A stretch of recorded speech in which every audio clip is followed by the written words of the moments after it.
Hello, everybody. Welcome to our Soulcast Media Live.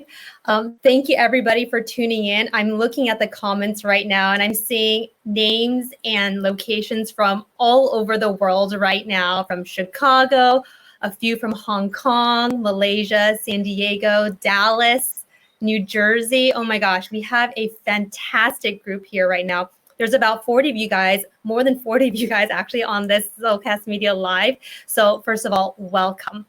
I'm so excited to get started. So for those who are joining, today I have my friend Jennifer Kahnweiler here with us. And I'm going to have Jennifer introduce herself in a little bit. But just to give everybody a quick update, we're going to be talking about something that's very close to my heart. And that is how introverts can really succeed in the workplace.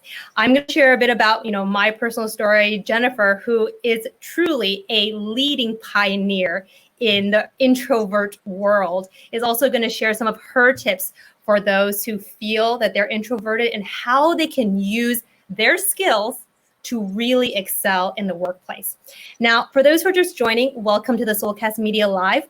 This conversation, this interview that I have with Jennifer, it's going to be about 45 minutes long, but this conversation is very much for you guys. So as we're talking, please throw in any questions that you guys might have in the chat function. I'm monitoring it as I'm chatting with Jennifer, so I'll try my best to answer any of the questions that you guys have. But again, this chat, the Soulcast Media Live, is for you guys. So without further ado, a little bit about myself. So my name is Jessica Chen. For those who don't know, I'm the founder and CEO of Soulcast Media, and we are a premier business communications agency. So we work with Fortune 500 companies and their teams to better communicate. Now, the reason why I have Jennifer here with me, and I'm happy to share a quick story about how Jennifer and I connected. So Jennifer and I, we both share the same book editor. Jennifer has written 4 books now about introverts and how they can succeed. And for those who don't know, I'm in the process of writing my first book. So that's TBD. Thanks, Jen. But Jen, I'm going to pass it over to you. Can you tell the audience a little bit about who you are, the work you do, and just how fantastic you are? Well, thank you. I could just end it right here. Thank you, Jeff. I'm so glad that Danielle connected us. Danielle's our editor, and I always believe, just as an aside, that every good book that we read has a good editor with it. So we appreciate that, right?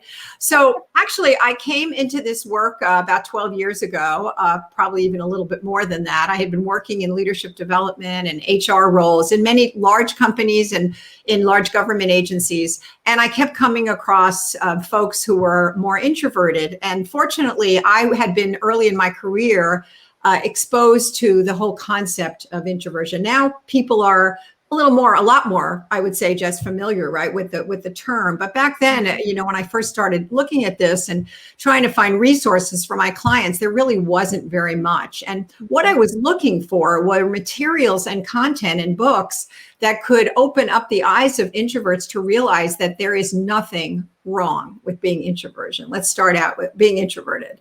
Being an extrovert myself and being married to an introvert for many years, I have continually learned from my introverted partner about just all of the issues around temperament that he was challenged with, both at work and in the world growing up. And then that, of course, was exponentially shown to me through working in these companies where many introverts, many of my clients, were overlooked. Mm-hmm. They were ignored, they were misunderstood. And I just kept seeing this happen over and over. And so I was very much on a mission to bring awareness to the term introversion, but also, even more importantly, helping people to step into their own power and use those strengths that they have. I think the work that you're doing, Jen, is so important because I do feel like there is this common misconception that introverts, because as you probably know, I think especially in Western culture, we really value that extroverted personality type. The louder you are, the better, right? So before we even dive into that, what is the difference between the temperament between introverts and extroverts? Yeah, and this is probably the most common question. And of course, I understand why that is, because there is a lot of confusion around it. I think really what we've come to, and I've actually morphed my strict definition from Carl Jung, who really came up with the term in the early 1900s. He was a Swiss psychoanalyst, but I think he still was right when he said, and you tell me, because we're going to validate with you, Jess, and with the people on the call, the word energy is there, right? So it's how much. Where do you get your energy from? Now, introverts get their energy usually internally, and it's how much stimulation they can take in going out into the world. They're very good with people. There's no problem with people, but it's how much. Somebody was sharing, I heard today, an interesting analogy, thinking about like having 5 coins throughout the day, whereas extroverts who thrive on stimulation have an unlimited number of coins in their bank account. In fact, the more coins, usually the better. But that said, it's a spectrum. So some of you out there might consider yourselves maybe more towards the middle, which actually most people are. We think about it as a bell curve. So think about it as a battery. Like your battery gets charged up, and how much can you take?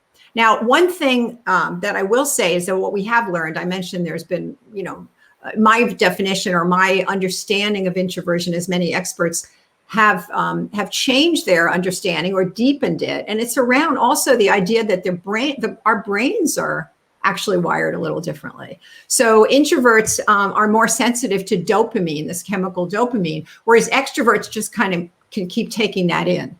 So it's not, it's really how we come into the world. Anybody out there who has more than one child, for instance, or, watches young kids from the same family, will notice that, that people, oftentimes they'll come into the world with a certain temperament, certain amount of where you could sort of almost tell early on if they're introvert or extrovert, not labeling them, not boxing them, but there's a certain amount of nature that's involved with this. So there's nothing wrong with being an introvert. And as you mentioned, Western society, and I think to a certain extent Eastern, but more Western, and let's face it, a lot of Eastern society is influenced by Western, right? And so, because our companies now are global, right? Yep. So, so there is a challenge in always having to adapt to a type A type of world. And that's been where the frustration and concern has been that I observe and write about.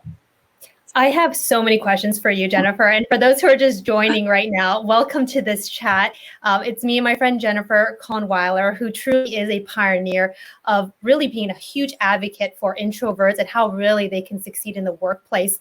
Now, again, if anybody has any questions as Jen and I kind of get into this conversation, because I truly have a lot of questions for you, and I feel like your insight can really help the audience understand both personally and professionally. And the reason why, for those who are curious why I invited Jennifer on, is because introversion is something that I am myself. I am a huge introvert, and a lot of people find that so interesting because I teach communications. But I also don't feel like, just because you're an introvert, you therefore cannot be a good communicator. In fact, I think there's so much value in being both. And for those who also know, I used to be a broadcast journalist. And Jennifer, when you said the word energy, that really resonated with me because, and this is even with my work today, when I'm working with clients, when I'm doing all these like virtual trainings, it's all about that energy I bring in the training, right? Yes. I have to be high energy when I'm teaching communications because I have to be engaged. If I'm not engaged and excited, how can I expect, my clients or my team to be excited?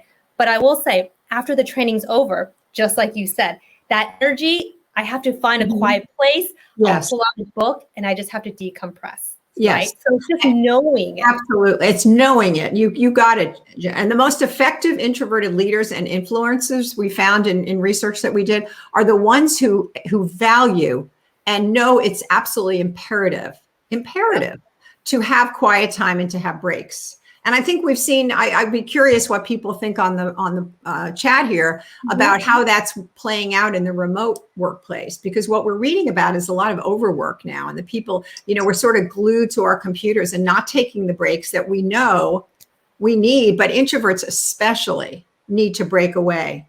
you know. I heard an interesting introverted leader the other day chatting. We were doing a program, and people say, well, how do you do that? You have this very responsible job. She said, well, we worked with Outlook, and I guess Outlook's doing this now in scheduling meetings, that you can actually schedule the meeting to end earlier. So for 30-minute and 60-minute meetings, 30 minutes, you can have 5-minute break. 60-minute, you can do a 10-minute. And how essential would that be, Jen? Right, Jess? I mean, to have that structured break in there. It's those little things that can make the big difference. But, you know, if we're constantly going, and that's, again, the extroverted way, and they'll burn out, by the way, too, after a while. It's just longer. So one of the books that you have, Jen, that I really wanted to talk about, because those were on this, by the way, you know, I think introversion is something that, of course, we deal with personally, right? If you are an introvert, but I think as a culture, workplace culture, what can, workplaces do to better include introverts so that everyone has an equal chance in succeeding and getting their voice heard? Yes. Well, in the latest work, I looked at a number of companies that were already doing that pretty well, and others that weren't doing it so well, and looked at the needs. And where I think the energy has to go is in looking in your organization and see what is going well and what isn't. So for instance, we looked at practices like hiring, you know, recruiting and hiring, like how introvert friendly, for instance, is it when you're interviewing people and you're not really focusing so much on competencies, but you're looking on like, well, does he fit or she fit here? Would I like to have a beer with them? Maybe that's not the person, that's really not what you need in that role. And so that person who's more introverted, but perhaps not so gregarious or doesn't interview very well, they get knocked out. And this happens time and time again. It happens with promotions too. People will say, well, you know, she's working very hard, but I don't really see her very much. She doesn't like come into the lunchroom or whatever. Or now with remote, we don't see her. She gets off the call quickly, you know. So it's those little perceptions. So those are issues. So here, hiring and retention is one, or recruiting. Another one was we looked at communication and how introvert friendly is that? Are you always expecting people to meet, you know, have like discussions, or can you also allow people to think things through and maybe have a chance to share a document in a written way, which introverts thrive on, which I'm sure you would agree, right? Yes, and definitely I write things out. Absolutely. Yeah, just as an aside, you were in broadcast, right? Broadcast journalism, which would be interesting to see how that breaks down with the people on camera. I would think some of those are maybe a little more extroverted folks, but maybe not. You think, yeah, you know what I'm thinking? Actually, I will share that, you know, just given my experience being a broadcast journalist, I was in the industry for almost 10 years. I would say majority are truly extroverted. I was probably more of the anomaly where I was an introvert really trying to fit in. And I think it was tough, right? Because for me, I really had to figure out, okay, if I'm around people, I really have to show this side to me. But really, and this is the one thing about broadcast journalism that a lot of people don't see. You often see the people on camera talking, but 99% of your day is not on camera, right? It's you doing the research, the writing, the running around, the interviewing, right? So and what I was going to share is also the print people, or the people that write for the internet. 95% of them are introverted. Are introverted because writing. That's what is another thing I was going to say related to how you want to get the best out of your people. If you have a team, whether you're a team member or a team leader, you know, are you asking people to constantly talk and schedule these meetings back to back? Or are you using your channels like Slack and, you know, or maybe scheduling a well thought out conversation, right? Where you prep people and say, what is it, you know, here's what I'd like to talk to you about. So I think one-on-one conversations are another way introverts thrive, but are we really taking a look and stepping back? I was in a training session at a retreat about a year or two ago before the pandemic. And the people at the retreat had a little awareness of introversion. It was kind of cool. But this one woman raised her hand in the middle of an activity. She goes, you are asking us to just come up with these answers so quickly. I have no time to think. She was very, very frustrated. And she said, you know, a number of us are introverts in here, and this just does not suit our temperament. So she was very frustrated and came out as a frustration, but we actually the designer of the program ended up shifting things. So we weren't doing that amount of stimulation and adopted, and it was much more successful. But isn't that better if we do that at the beginning, right? If we think about, okay, I'm going to have this session right now, how can I make it introvert friendly? So we looked at these 7 practices, and then also said, how can you be a change agent? And anybody in the organization can be, whether you're a senior leader or you have an individual contributor role, you can speak up and, and just kind of bring up some of these ideas to be more introvert friendly. One other quick example I'll give you is there was a Christmas or a holiday party. I was working at a large government space agency. It was NASA. I can say that. It was a division. And this young woman who was very introverted, and we were doing introvert training, said that she and her group kind of took over the planning of the committee of the party, because it was always this big meet and greet, small talk thing that they hated. And they kind of designed the whole area to be like these little conversational pods. They made it very introvert friendly and people loved it. So it's like, even those kinds of things, all of those activities end up changing a culture if you have enough of them. I think that's a really great example how, these are, you just gave that example of somebody kind of taking the reins and being like, no, how can we make this more introvert friendly, right? Exactly. Just asking that question can truly make a huge difference. Right, right. For those actually joining right now, I just want to do a quick reintroduction. So I'm here with my friend Jennifer, and she is a pioneer in the introvert revolution, I guess I can even say, right? And Sure. written 4 books on this topic. And if anybody, all of you, over 60 of you guys who are watching right now, if you guys have any questions for either me or Jennifer related to communications, related to introversion, related to building confidence, speaking up, feel free to throw it in the chat. This is a place for you guys to really just ask us anything. We are here. We are ready to basically just engage with you guys. So, well, I appreciate the platform. And Jess, I'd like to, if it's okay, I'd like to ask you a question as a communications expert. What have you seen as some of the challenges with your clients who are more introverted? Like, what would you say is a key challenge? And it'd be interesting to see how it syncs up with what we found. The one thing that I get all the time, people who really struggle with introversion, from what I'm seeing, it's them not knowing how to speak up in meetings. Okay. Meetings where whether it's 5, 10, 30 people, they just don't know how to do it. So I have my own tips and tricks for that. But Jen, do you have anything you want to offer? And I'd love to hear, because a lot of my communication friends, and I bet you may do this too, you give people sort of a little formula, right? To say, I want to hear more about that. I think I think it has to be, there's a couple of tricks that I've shared in meetings and with introverted folks in meetings. One of them is the first 5-minute rule, that if you're in a meeting and if you speak up in the beginning, it's a lot less threatening. To do it later on, even if you just make a point about the agenda or say a question or something like that, it's good. Get there early, because you can make rapport building, even on these virtual meetings, is another thing.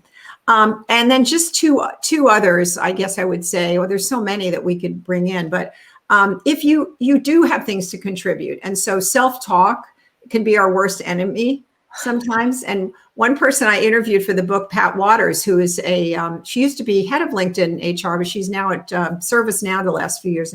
Pat's a very well-known introverted leader. And she was advised by a coach early on in her career that if she thinks it 4 times, it's got to come out. You got to say it. And you have to, and you can say this, my idea is not fully baked, but this is a thought I have. Yes. So you don't have to dominate the meeting, but people do, out of sight, out of mind. Truly. But there's a balance with that, because the people that talk the most in meetings are not the most effective either, right? Would you agree with that? Oh, completely. Right? So I'll share some of my tips. Yeah, and please. for those I hope who are everyone's taking notes. I know I'm going to. Yeah, hopefully you guys are kind of taking notes as we're talking about this. But you mentioned the first most important part, which is the timing. If you ruminate too much, you're going to convince yourself not to do it at all. And I will speak from my own personal experience. Back when I was a reporter, we would have these daily editorial meetings where all of us reporters, producers would get into a room and we would pitch our ideas and basically discuss what would be the story of the day, right? Yeah, and back then I was pretty afraid, right? I didn't, first of all, I didn't like my ideas being judged, and I was presenting it in front of like everybody else on the team, right? So Yeah. I would really just kind of like wait. But I realized that the longer I allowed myself to just sit there and just wait, I was like, not a good idea. But then you realize somebody else just said your idea, right? Right, right. So timing is everything, because if not, you're going to convince yourself out of doing anything at all. And here's the thing. It's not that what you say isn't important. It's important, but it's even more important for others to hear your voice in a meeting. Exactly. They have to hear your voice. Your voice in the room. Get your voice in the room. You're right. Exactly. Absolutely. And oftentimes I mention it's not the most frequent voice. You know, we always talk about that. There's an old commercial on E.F. Hutton where the person just said one line and everyone leaned in. And they said, when E.F. Hutton talks, everyone listens. And, you know, the point is right. It can be the person who is the, you know, says the least, but it makes an important statement will be listened to. Yeah, hopefully, everyone's going to turn around. Yeah, everyone's like, oh, yeah. And they look to that person to summarize because they're observing, they're listening. Mm-hmm. There's another tip that I think has really come up a lot through the gender work that I've been doing. And I think it really applies with introverts too. And that's the idea of allyship. So, you know, meetings are political, right? Like anything else. People try to influence, they try to grandstand. I'm sure there were people in that meeting trying to like always get their ideas heard, right? Totally. Right. So we need to use introverts. I always encourage my introverted clients to use their strength of one-on-one relationship building, because you go deeper, you get to know people. You know, I talk about my husband, Bill, nobody can believe he has all these really deep friendships, you know, and people, I've noticed this with introverts at work, that this is a key thing, that you really listen and you build this. So you take that friendship and that relationship, then that person can be an advocate for you. So you're going into a meeting, you have an idea, you say, listen, there are a lot of talkers in this meeting. So would you mind if, when you see the opportunity, just pitch the ball to me? You know, it's like, Jennifer, do you have anything to say about that? Or I know you've been working on that project. And so that way you don't have to like keep trying, because they're trying to get a word in with talkative extroverts. It's very hard. Yes. One other tip I'll actually share in regards to this topic is the idea of timing, right? Like, when do you do it? So a lot of people are kind of like stuck in this like limbo of like, oh, it's now good. Oh, I don't want to seem rude, right? So one way is to actually, what I call, qualify the person who just spoke, right? Just say, Jen, I love that idea. In fact, this is what I think, right? Great. I think to validate that. I love that. I love that. So you're not, even if you don't, even if you don't. Idea. But there is this phenomenon called hijacking ideas. And that's where I mentioned the gender work that I did. I noted, a lot of women would complain, well, I said the same thing and then this man took it over. Now, I'm not saying it's only about gender difference, but it happens too with introvert extrovert differences. And let me just say a word about the extroverts, because we don't want them. I was just on with a client today and it's like, we don't want to give the extroverts a bad rap, which we don't. We don't.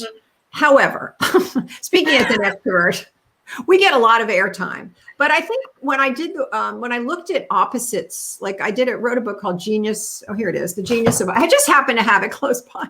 The Genius of Opposites. I like the cover. The editors at B. Baracola helped me with the cover, and I like it because it's kind of cool. Yeah, isn't it? Yeah. And it's about introverts and extroverts and what makes them shine. What makes these teams of opposites do better together than they would individually? I mean, that happens.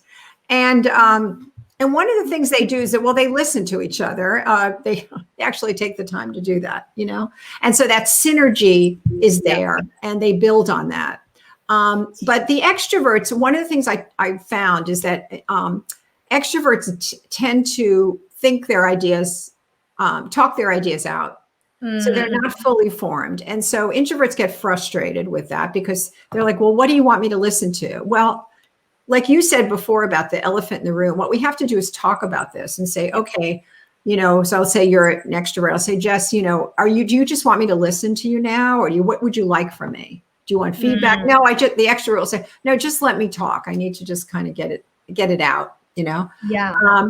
Or if they are interrupting you, introverts have to speak up and say, look, can you just pause for a second? I know you get excited. I had one couple partnership that I interviewed, and they had a signaling system. They were very effective and successful consultants, complete opposites. But they would say, you know, one of them would say, the extrovert would say, well, I'm going on a tangent now. And then the introvert would say, well, I need some time. You know, they would have like little signals they would give each other with their hands. And it worked. You know, it's like if you go to a party with a partner and like you want to leave and you say, okay, when I go like this. Yeah, you're like, let's leave. Yeah, what is that? But then, of course, they forget right now. Yeah. But, you know, I think it's a matter of really trying to respect those differences. And sometimes we even have to laugh at them. I found that was another element that I called it destroy the dislike. It's like, okay, we have to sort of laugh at our differences. And you know, the best teams are able to have laughter. You know, one of the things that when you were talking about, you know, feeling cut off, like as an introvert, somebody may just talk over you. And I have to say that, you know, there is so much value in practicing a bit of assertiveness when you do feel like you're constantly being talked over, right? So how can you do that? You know, you have to say, let me finish my point here, right? Like sometimes it just takes that. And I know it can be uncomfortable, but gosh, you have to stand up for yourself so they know that, hey, first of all, it took you probably a bit of guts to even say something. Yes. And now you're saying it, but you just don't want your voice to just be completely diminished. No, so, I'm sorry, I didn't want to interrupt. I just want to say I noticed your voice went up when you said that, Jessica. Like you said. My voice. Yeah, when you were just showing us that, you were more strong in your voice, right? So you have to almost raise your voice, even if it's uncomfortable. Yeah. I haven't finished my point yet, or use a hand gesture. Like, wait. and by the way, extroverts, a lot of the time, they do not realize that they are going on and on. I have extroverts when I work with opposites in classes together. The extroverts will say that they actually put self-discipline on their radar. And there's like, okay, I'm going to count to 3 in my head before I say something, or I'm going to let 4 people talk in this meeting.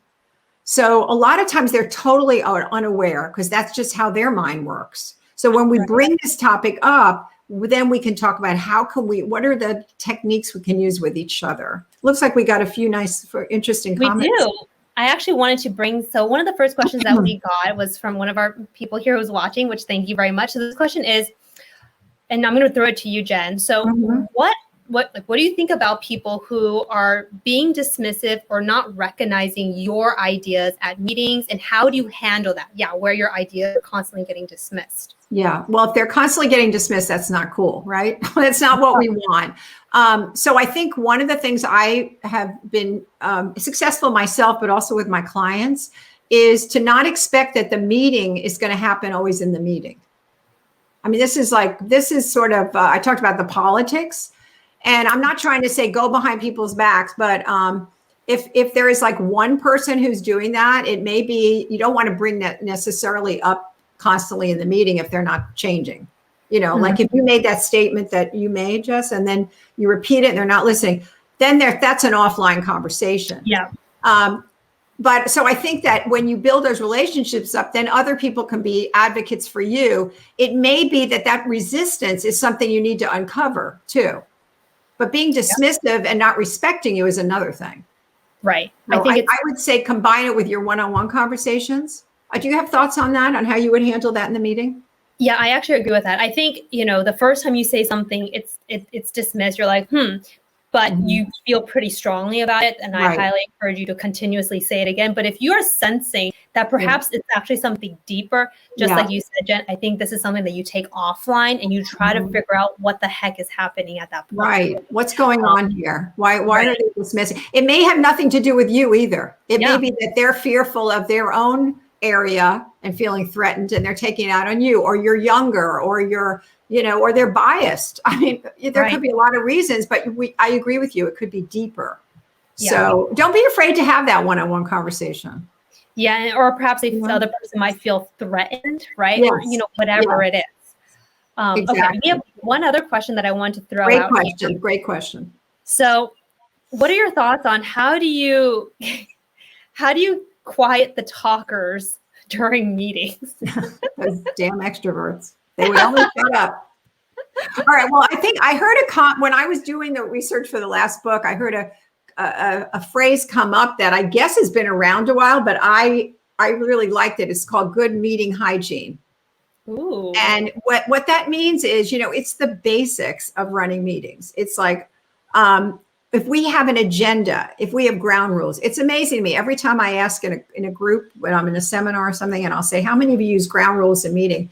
If one person raises their hand, it's a lot. I mean, ground rules are about, we're going to respect, one person talk at a time kind of thing, right? So I'm not saying that changes everybody from doing that, but if you have a facilitator that's enforcing the ground rules, if the other team members are, I mean, they don't have to be strict, but like everybody gets to talk, we respect each other. Then you're on the same playing field. I mean, I worked at GE for a number of years, and that was like, we would never have a meeting without ground rules. And we would get everybody to agree. If they had a challenge with one of them, we discuss it, because the group process of a meeting is, in my opinion, just as important, if not more so, than the task that we're trying to accomplish. Completely agree. We're getting actually a few questions here, which is fantastic. So keep them coming.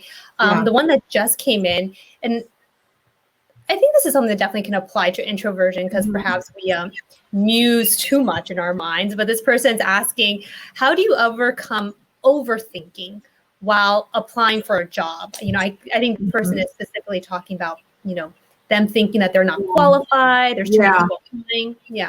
Yeah, that's a great question. And so many of us have done that. But then we hear about people that got the job, and then we realize they didn't have half the qualifications. Right. And so, I think that goes back to the idea of self-talk. And how can we take that negative self-talk and kind of think about it as like prosecutor and defense? Like, you have two different opposing sides. Like, what would be the argument to say, well, I'm not qualified? Well, and I would write this down. Like, I'm not qualified. Well, I've got skills from this other job that I had that would be transferable here, and I'm a quick learner, so you're kind of you're pepping yourself up and talking to yourself about all the positives. And maybe talk to a colleague also to get you to realize that you do have strengths, because you don't know. There is, by the way, a hiring shortage right now. So it's like, a lot of you are in good position. So don't overthink about it. I love that term overthink that LinkedIn user used, because that is a liability for introverts a lot of times. Because you're in your head. What do you think, Jen? You kind of overanalyze? Oh, I have so much to say about this. And, for me, like, I feel like sometimes not sometimes, all the time, I will be completely honest, I overthink situations. I'm always, and this is for better or worse, right? You're constantly just kind of, evaluating, is this good? Is this bad? What should I do? What should I not do? Right? But here's the thing. I think we can all convince ourselves eventually of, why something is terrible, but also why something is great, right? So I think you just have to catch yourself, and be like, okay, stop. I'm doing it again. I am just as qualified as everybody else who's applying. I know my value add. I know what I can bring to the table, because truly everybody has these unique qualities. So you got to first catch yourself. And I think, whoever asked that question, I think you probably know, perhaps you tend to overthink a little bit. Stop. Just stop. But remember, again, that the thinking is an asset. The extroverts oftentimes they're accused, and rightly so sometimes, of just saying not well-formed opinions, right? They're just kind of talking. And so, they're really not the deep thinking that you introverts do. And again, we're generalizing here. There's some of all of us in both, by the way. Both of, there's introvert and extrovert and everybody. But I think, let's not remember, but the phrase that I like to think of that's always helped me, and I think my clients have found it useful, is any overuse of a strength becomes a weakness. Any overuse of a strength. So if you're an introvert, think about that. Extrovert, same with you. There was a comment here, I think, about the extrovert speaking a lot that I thought was interesting. That we just have to not be pushy. You do have to watch your being a little pushy and be respectful. We get lost in our passion, that Robert said. I think that's really true. It's not sometimes personal. We're just like, oh, so excited. One of the things that I really want to kind of just like hone in is that, being an introvert, sometimes being in this group dynamic can be just very overwhelming. And I really think that this is where the value of relationships really matter, right? Yeah. Just because you're an introvert, that doesn't mean you cannot establish those deeper connections, because I think it's those deeper connections that is going to help propel you. Whether you're just starting out in your career or you're up higher, rising up to that leadership level, when other people know you on a deeper level, they can also advocate for you too. Right? Absolutely. Absolutely. You know, I'm interviewing in these fireside chats I'm doing with senior leaders. Now, we ask them about their journey, and it's exactly what you're talking about, Jess. And they talk about, you know, they didn't do a lot of schmoozing. Yeah. You know, they hate cocktail parties. They hate small talk, but they did exactly what you're saying. They built relationships that mattered. And when the time came for them to people are looking around saying, okay, who are we going to promote to this role or give this cool project to? They were known by people that mattered. So it is important to think about strategically networking, right? You're not just going to have these deep relations with anyone. You want to trust them. But they were known by the people that mattered. And I'm hearing this time and time again. So it's validating exactly what you're saying. Yep. And just because you're an introvert, that does not mean you cannot develop strategies to be visible, right? And I think you can definitely, you know, I'd love to get your thoughts on this, but I think visibility in the workplace is huge. Yes. And whether you're an introvert or an extrovert, I think this is equally important in terms of everybody having to stay visible. And if being visible in a meeting setting is too tough, say your thing in the beginning, but then focus on developing those relationships so you can increase your visibility always. Also, and I think we should bring up social media, because you're a good example. One of the strengths that I found of influencers, in one of the books, Quiet Influence, shameless self-promotion, Quiet Influence, I was fascinated, like, how do people work? So my work's always about the workplace. So how do people work across the organization? How do they provoke new ideas, challenge the status quo if they're introverted?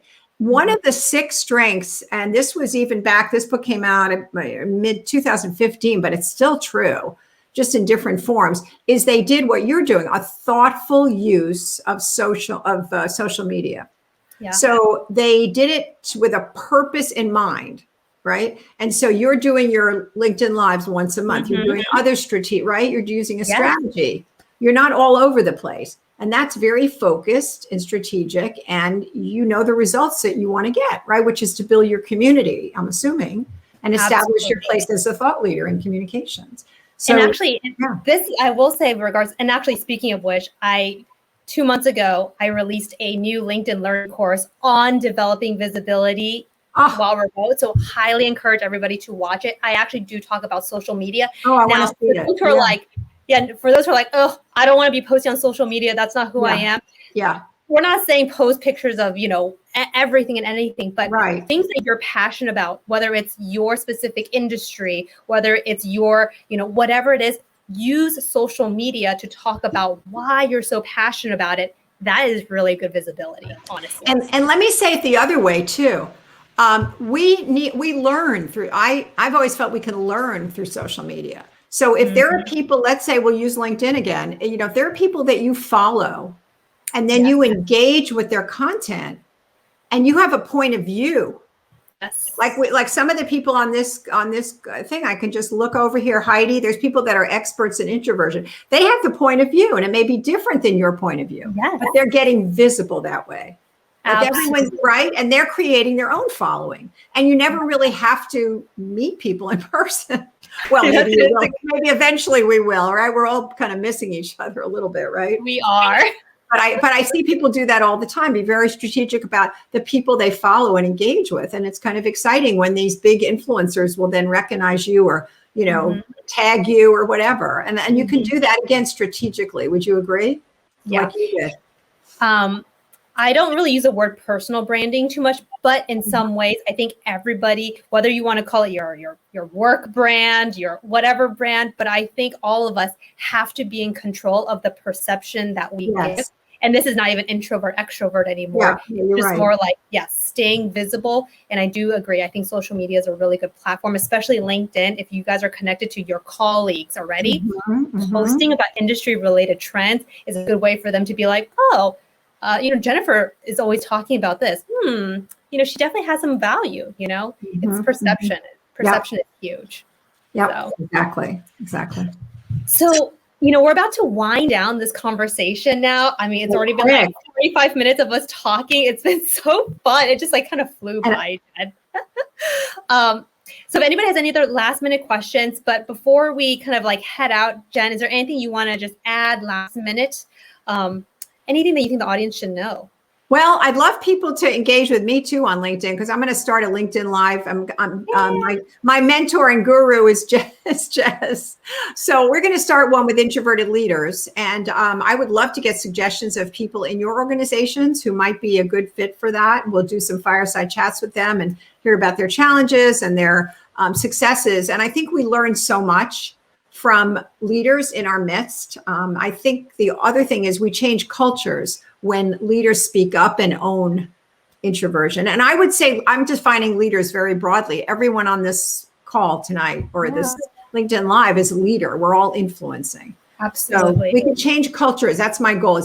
I want to see us change workplace culture so it's so much more inclusive.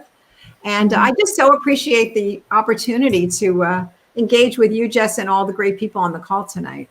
Well, first of all, Jen, thank you so much for being on this Soulcast Media Live. And thank you to all over 60 of you guys who stayed and just listened to our conversation. I appreciate the questions. You can always reach out to us. And at this point, I'm doing about once a month Soulcast Media Lives where I invite other communication experts on so we can just chat, because as you guys probably know, I think communications is one of the most important skills in life, in business and in life, honestly. And kind of just to kind of wrap things up a little bit, if anybody has any questions that we didn't get a chance to talk through, because this is usually about a 45-minute conversation, feel free to reach out to me through LinkedIn or Jen through direct messaging. And one other thing that I just have to throw out there. So at the end of May, I'm also hosting a training session with 2 other communications experts. It's called Leadership Communications on Video Calls. It's one training, 2 hours long with 3 of us. So it's just one place where you get to learn all the things about being a fantastic communicator. So please look into that. We're putting the final touches on that right now. And the link to register is actually in the comments section. So you guys can look at that. But my final parting words again for this topic is, introversion, whether you're an introvert or an extrovert watching this, the truth is, I think there's value in anything that we bring in the workplace. You just kind of have to be more acquainted with, okay, I know I struggle with this. What can I do better to make myself feel more confident? Jen and I shared some tips and tricks about, speaking up the first few minutes, perhaps validating someone's comment before you chime in, developing those, one-on-one personal relationships, staying visible. Jen, am I missing anything else to kind of wrap it up? No, I see other questions coming in here. So please, there's so many. Contact me. My website is jenniferkahnweiler.com. You can just send your question to me. I'm happy to respond. We also have 4 quizzes on the site that are all free for you to assess where you are with some of these topics we've been covering. So I love the forum. I love the engagement, and you're doing a great service. You really are. Thanks to you, Jen, for being here and supporting. Thank you, everybody, for watching. So, my pleasure. Anyways, let's all stay in touch. And thank you, everybody, for watching. And again, feel free to reach out to me or Jen through LinkedIn. And we are happy to take all your questions related to communications. Yeah, okay? Don't be a stranger, as we say here in Atlanta, Georgia. Don't be a stranger. Thanks, everybody. Thanks for those of you who stayed up late. Yes, good morning or good evening, wherever you are. Good morning, good evening. Bye-bye. Right. Thanks so much. Bye, everyone.